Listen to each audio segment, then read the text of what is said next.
40 गावात गुन्हेगारांचे राज्य की कायद्याचे? राष्ट्रीय जनमंच पक्ष आक्रमक, तहसीलदारांना दिले खरमरीत निवेदन. चाळीसगाव प्रतिनिधी. गेल्या काही महिन्यांपासून चाळीसगाव शहर आणि तालुक्यात कायदा व सुव्यवस्थेचे 3-13 वाजले असून गुन्हेगारांवर पोलिसांचा वचक उरलेला नाही. या बिघडलेल्या परिस्थितीच्या निषेधार्थ आणि तात्काळ कठोर कारवाईच्या मागणीसाठी राष्ट्रीय जनमंच पक्षाच्या वतीने आज चाळीसगाव तहसीलदारांमार्फत जिल्हाधिकारी व पोलीस अधीक्षकांना निवेदन सादर करण्यात आले. निवेदनातील धगधगते मुद्दे. रक्षणकर्तेच असुरक्षित.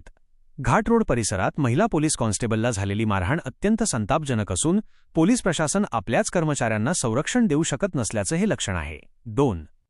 न्यायालय परिसरात हल्ला. सुरक्षित मानल्या जाणाऱ्या न्यायालय परिसरात वकिलावर झालेला भरदिवसा हल्ला हे कायदा सुव्यवस्था कोलमडल्याचा पुरावा आहे. 3. चोऱ्यांचा सुळसुळाट. शहरात सोनसाखळी चोरी आणि लुटमारीच्या घटना नित्याच्या झाल्या असून पोलिसांचा धाक संपल्याची भीती नागरिकांमध्ये आहे. 4. सत्ताधाऱ्यांवर निशाणा. राज्याचे गृहमंत्री आणि स्थानिक आमदार सत्ताधारी पक्षाचे असतानाही तालुका गुन्हेगारांच्या विळख्यात का?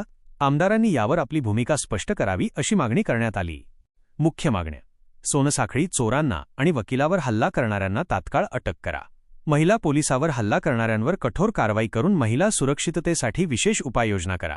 शिवजयंतीच्या दिवशी शिवप्रेमींना धमकावणाऱ्या पोलीस अधिकाऱ्यांची चौकशी करून निलंबन करा. शहरात नियमित व प्रभावी गस्त पेट्रोलिंग वाढवा. आंदोलनाचा इशारा. प्रशासनाने येत्या काही दिवसांत ठोस कारवाई केली नाही तर राष्ट्रीय जनमंच पक्ष रस्त्यावर उतरून तीव्र आंदोलन छेडेल असा इशारा यावेळी देण्यात आला. उपस्थित पदाधिकारी. यावेळी महाराष्ट्र प्रदेश सचिव संदीप लांडगे, ॲड.